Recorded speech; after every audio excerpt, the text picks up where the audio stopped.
let's just look ahead to the third ODI on ESPN Cricinfo Matchday, powered by Realme X7 5G and X7 Pro 5G.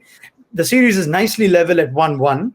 And India have been, like Sanjay, you said, at the end of the second ODI, that they've been given a good sort of wake-up call. That 330, 340, 350 sometimes may not be enough. If they find themselves in a similar position, having to bat first in the third ODI, what kind of approach would you like to see of the Indian batsmen? What happened even when they were batting together, Rahul and Virat Kohli, there seemed to be a sort of old-fashioned mindset about it.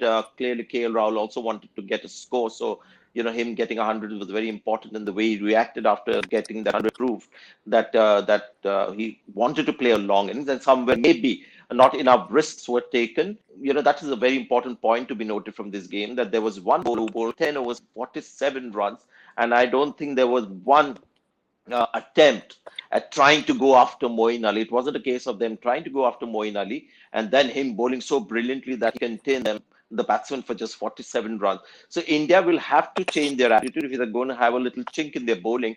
They have to bat with a little more freedom. And 334, now that it has been proved to be inadequate, that attitude has to change. It's an interesting one. Again, it's about the culture that this team exhibits in ODI cricket. Ian, if they lose a couple of wickets like they did in the second ODI with Rohit and Shikhar going, there seems to be a rebuilding, a different sort of phase, and let the power hitting come later. England showed that power hitting can be done from ball one to the end. Can that be applied to this Indian team with the kind of batsmen that they have? Yeah, I think England again have the right people for that as well. That is the right characters that they have. They're not too bothered about losing their wicket as well. So I think you have to have the right people to do that. I think India are obviously very successful in the way they play, but I'd imagine, like in any great team, they'll be looking at little areas where they can improve.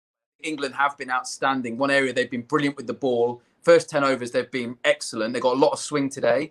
But I'd imagine India, again, if they're looking back, they'd probably want another 10, 15 runs out of that. And then if you add those and a bit from the middle, they're looking at 350. So they're not a million miles away, are they, really, from getting good big scores? Well, it's a big score today, but, a little bit more.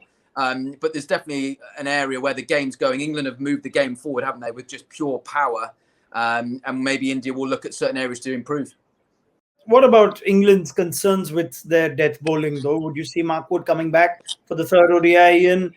There's still some question marks on England finishing games of 126 conceded in the second ODI in the last 10. Yeah, I think my gut feel says I like what Topley did today. I thought he looked good up front. He actually had some ideas. It looked a little bit better with some wide bowling around the wicket for him at the death. So I actually think that you could get Wood in for Tom Curran, and that gives us a bit more of a balance. So yes, there's no Jofra, no Chris Wokes, who have done that for a period of time now. But there's an area, I know how they think and the levels and standards they'll want to set themselves, and I'm sure they'll be looking at anything they can do just to improve, and probably getting it full and straight definitely might be an area of just improvement. Okay, interesting. India's bowling reserves include Natarajan and Washington Sundar. Sanjay, would you make changes there?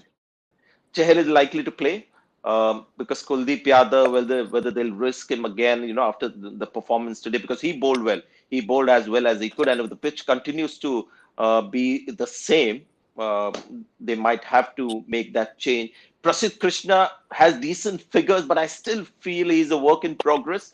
And if there's going to be mayhem in batting, I would be tempted to go with Natarajan, who is, I think, more capable of handling a batting mayhem than perhaps Prasidh Krishna.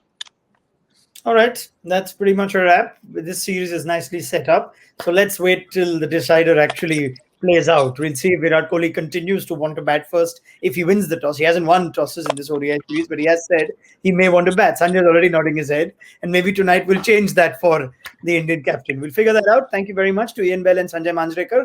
Always a pleasure having them on ESPN Cricinfo Matchday, powered by Realme X7 5G and X7 Pro 5G.